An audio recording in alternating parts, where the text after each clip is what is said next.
अगर हम राजा दक्ष प्रजापति की बात करें, राजा कनिष्क की बात करें, राजा वडियार की बात करें, सभी सम्राट प्रजापति समाज के थे। मैं उनको नमन करता हूं और आपके माध्यम से उनको नमन करता हूं। बहुत ही जुझारू और कर्मशील सर थोड़ा देख लो। पार्टी के अध्यक्ष, दिल्ली प्रदेश के अध्यक्ष और आपके लोकप्रिय सांसद श्री मनोज तिवारी जी, हमारे स्वागताध्यक्ष प्रणव टेकचंद हसनवाल जी, हमारे रणधीर सिंह जी, उपाध्यक्ष हरियाणा विधानसभा में, कृष्ण सरवारा जी संयोजक, राकेश प्रजापति जी संयोजक, हमारे सम्मानीय सरदार रघुवीर सिंह जी, सम्मानित मंच और यहां उपस्थित हमारे प्रजापति समाज के सभी देवियों और सज्जनों, मेरे नौजवान बड़े हौसले वाले युवा मित्र और मीडिया के मेरे साथी, प्रिंट मीडिया और इलेक्ट्रॉनिक मीडिया के साथी, मुझे आज इस कार्यक्रम में आने का सौभाग्य मिला है। जिस गर्मजोशी से आपने मेरा स्वागत किया है, सबसे पहले तो मैं आयोजकों को और आप सबको इसके लिए दिल से धन्यवाद देता हूं और आपका अभिनंदन करता हूं।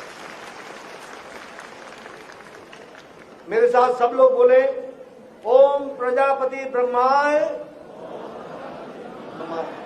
नमः।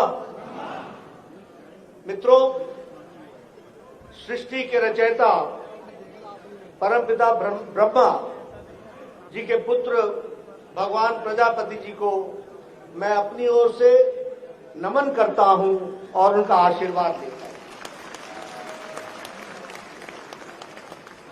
प्रजापति समाज का इस देश की संस्कृति में, इस देश के विकास में, इस देश में दृष्टि देने में बहुत बड़ा योगदान है और उस योगदान को भी मैं अपनी ओर से नमन करता हूं और आपका आशीर्वाद देने का प्रयास करता हूं। प्रजापति समाज ने बहुत चक्रवर्ती सम्राट दिए। प्रजापति समाज ब्रह्मा के रचनात्मक गुणों से परिपूर्ण है।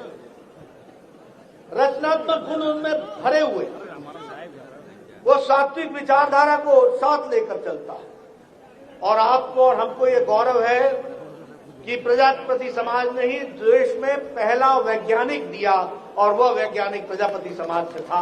यह भी मैं आपको बताना चाहता हूं। हमारी सात्विक, धार्मिक, आध्यात्मिक गुणों के परिपूर्ण होने का हमें गौरव है। हमें गौरव है इस बात कि हम धार्मिक, सात्विक और आध्यात्मिक के तरफ स्वतः प्रेरित होकर के अपना समाज आगे बढ़ता है। इसके लिए मैं आप सबका धन्य मानता हूं और आपसे भी प्रेरणा लेता हूं। स्वतंत्रता संग्राम में प्रजापति समाज का बहुत बड़ा योगदान रहा है। अगर हम याद करें गणेश शंकर विद्यार्थी को, अगर हम याद करें रत्नप्पा कुम्हार को, इन सब लोगों ने अपना योगदान स्वतंत्रता सेनानी के रूप में भी किया है। ऐसे समाज में मुझे आने का मौका मिला है। मैं आज बहुत गौरवान्वित महसूस करता हूं कि यह देशभक्त समाज, उसके साथ खड़ा होने का मुझे मौका मिला। आपने सामाजिक, आध्यात्मिक और शैक्षिक संस्थानों को भी चलाने में कोई कमी नहीं रखी है, उसको भी आगे बढ़ाया है। यह बहुत ही गौरव की बात है।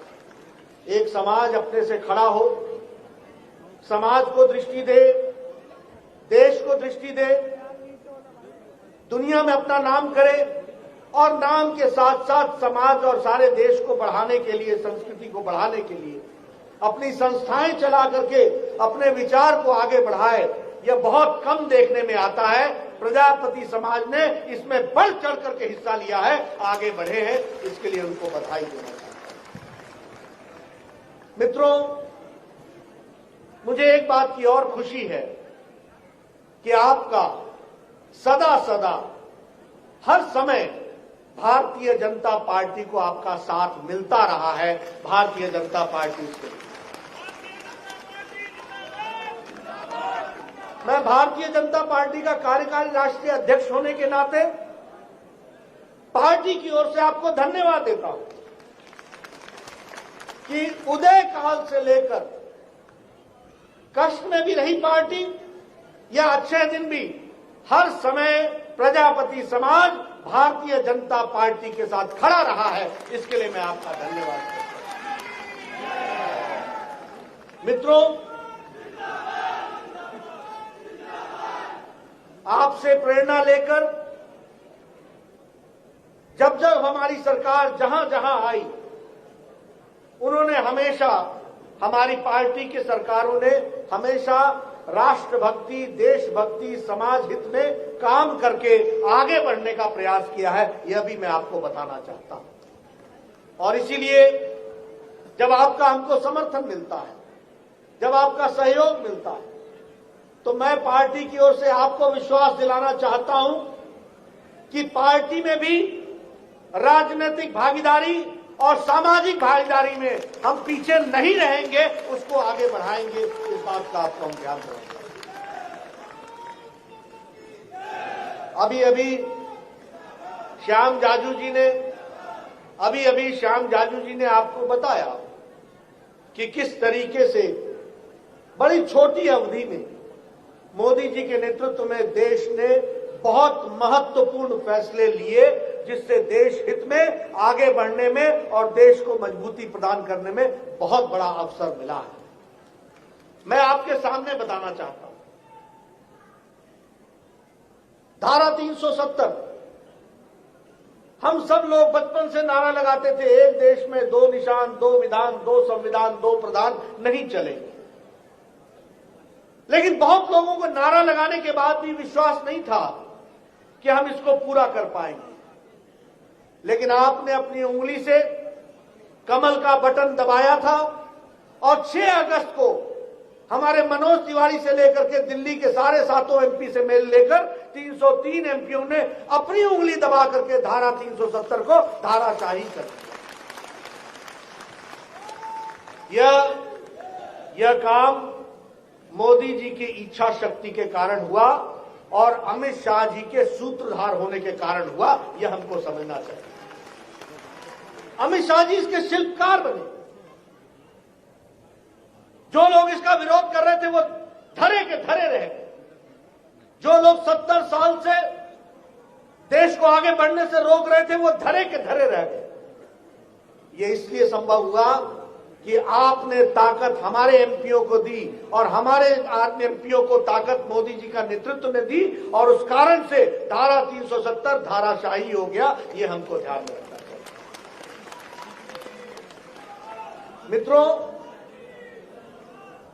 आपने बहुत बड़ा काम किया है। धारा 370 के कारण 106 कानून भारत सरकार के जम्मू कश्मीर की धरती पर लागू नहीं हो रहे। आपको जानकर के आश्चर्य होगा कि महिलाओं का अगर उत्पीड़न हो तो domestic violence act Jammu Kashmir में नहीं लगता था।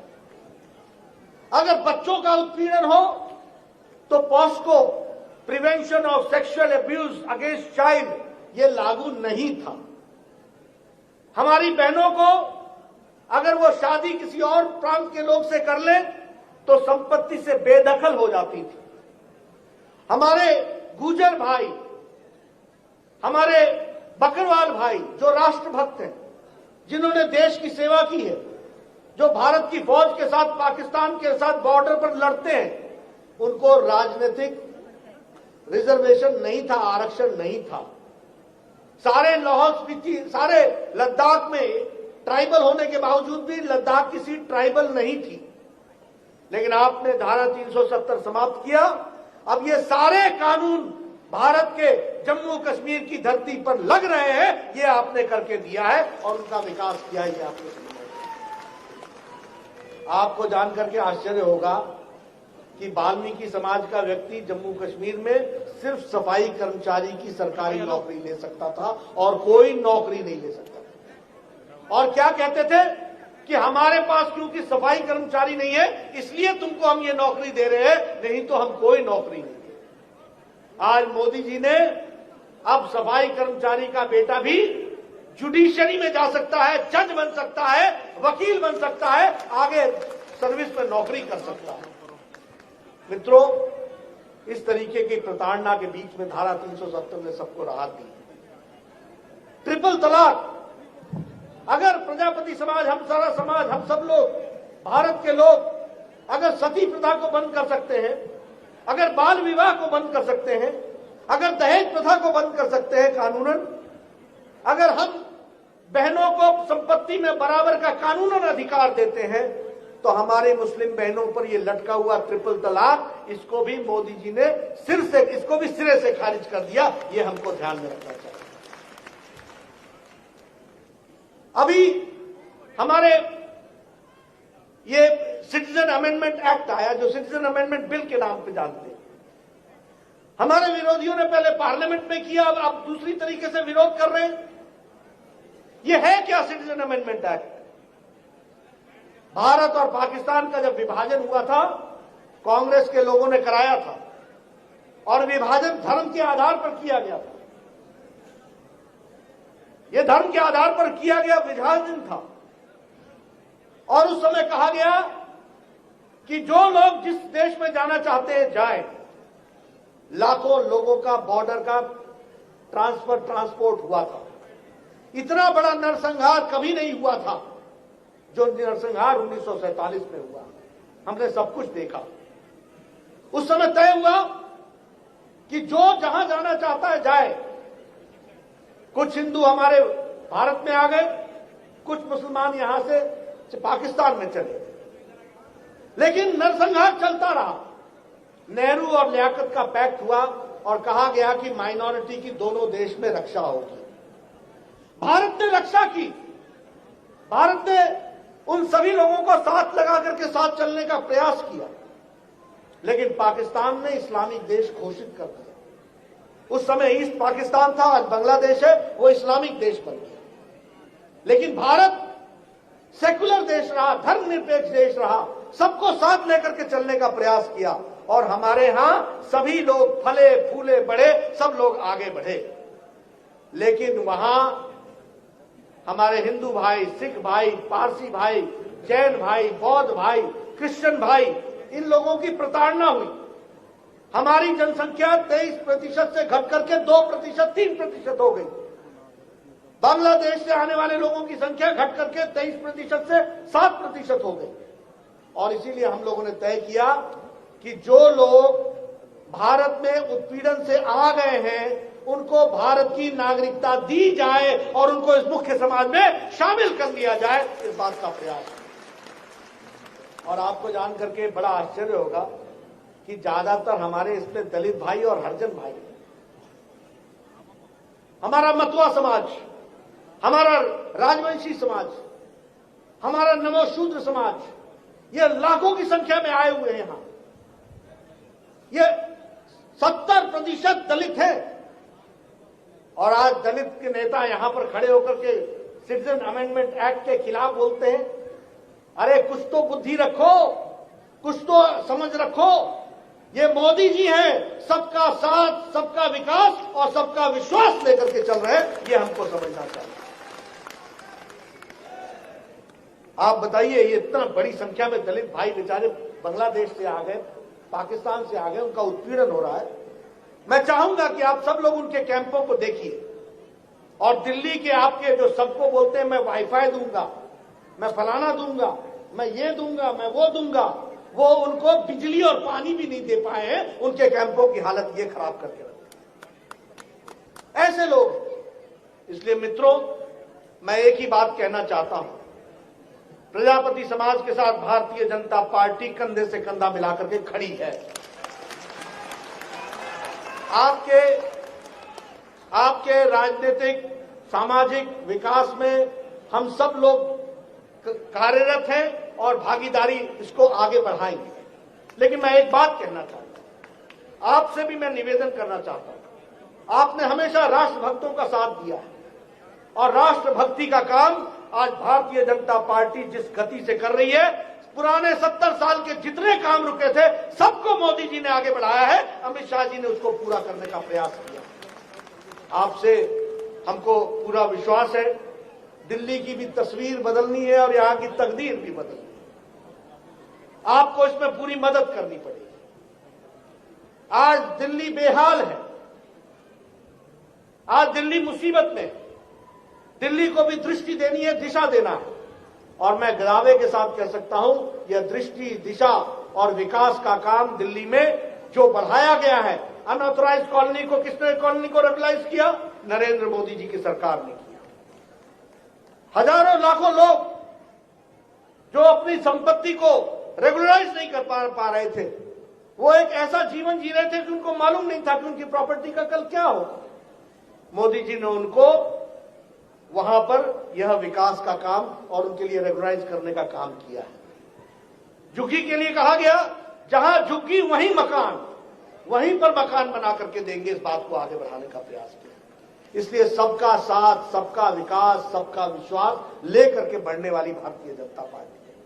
और मैं कार्यकारी अध्यक्ष के नाते आप सबके साथ आह्वान करना चाहता हूं कि आइए हम सब लोग मिलकर देश की मोदी जी के नेतृत्व में जो तस्वीर बनी है उसको आगे बढ़ाएं, उनके हाथ मजबूत करें। अमित शाह जी जो सूत्रधार बने हैं, शिल्पकार बने हैं, उनको हाथ मजबूत करें, उनको हम लोग मजबूती प्रदान करें और दिल्ली की भी तस्वीर बदलने में आप सबका योगदान हो, यही आपसे निवेदन करने आया हूं।